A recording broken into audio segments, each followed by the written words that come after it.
there you go. Time for the Weird and Wacky segment. Abominable snowman. He's not an axe murderer. One of the TAs turned out to be a bot. All right, this is my turn or yours. I don't even know anymore. It's your turn, but you're laughing so much about playing war. I'm dying. All right. First up, we got some good Weird and Wacky for you, by the way. First up in Weird and Wacky, DEA officer who 3D printed cocaine gets 17 years in prison. So there's a little bit more so this DEA officer basically pulled a Breaking Bad. He said he got a cancer diagnosis, and so he went from getting the drugs off the street to then stealing the drugs from inside of lockup to then putting the drugs back on the street. And in doing that, he 3D printed a fake block of cocaine, which he then sprinkled with cocaine to make it look more authentic, and then took the block of cocaine and sold it. And he's getting 17 years in prison for all. He did plead guilty, I guess. I mean, you got to give him props for that. Like he's dead. They got him dead to rights. He pleads guilty. So, why would you think 3D printing a block of cocaine would get past somebody? Like if I were going to and I would never do this, but I would be like, let's get some baking soda. And then I just compact it into a block. Like maybe baking soda isn't I've never even seen cocaine, so I don't even know. Like maybe that's not even the same texture.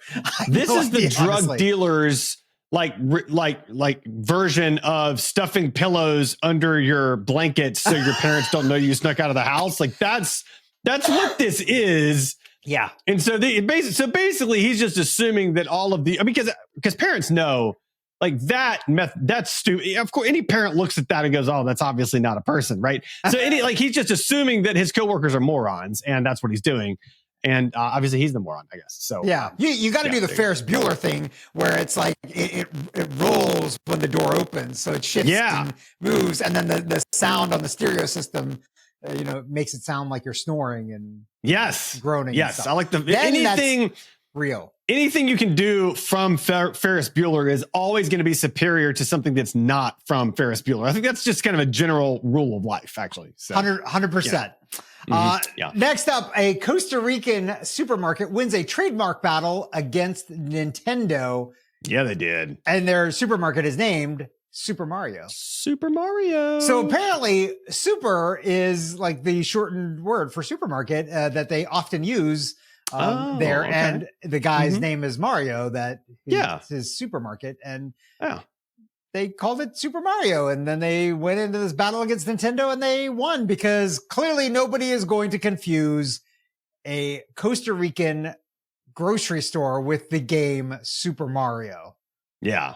Yeah. I mean, hopefully they didn't have, photos or images of the video game anywhere in the store, because that would be kind of no, like you see the name of the store, it's not stylized like Super Mario either. There's not a little guy, not like a Luigi there or anything. Not a little plumber. No plumbers. I always wonder, it always bothers me though, like it's the Super Mario Brothers, but it's Mario and Luigi. So that actually doesn't, if you think that doesn't make any sense. They should be the super, whatever their last name is, brothers. Right. That's true. And it's Mario and Luigi, but it's the Super Mario brother. That doesn't make any sense. So whoever named that and created that brand, actually. I got some beef with you. I think they started with just Mario and Luigi came later because they're like, oh, he needs a sibling.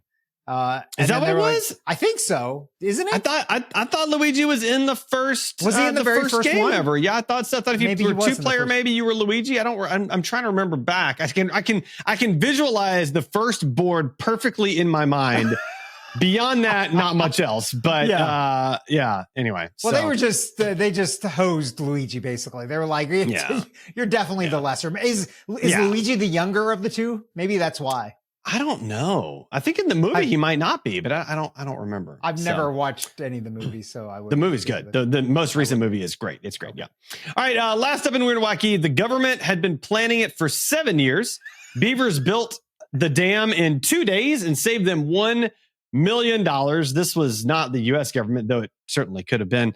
I forget where this was exactly, but in the Czech Republic. In the Czech, yes, they've been planning this dam for forever in this park or whatever, and beavers came along and like, they built the dam and in the exact same place that the government was planning. So it's like, okay, Maybe from now on, we should just let some beavers loose and be like, "Hey, that's kind of what I was thinking." Take care of this? Like in 7 years, couldn't you have released like quite a few beavers into that lake and like been like, "Hey, just over here, guys, redirect them a little bit." Get your action done over here, and then look, the dam is more organic, it's more natural. You don't need a bunch of concrete. You're not polluting up the environment.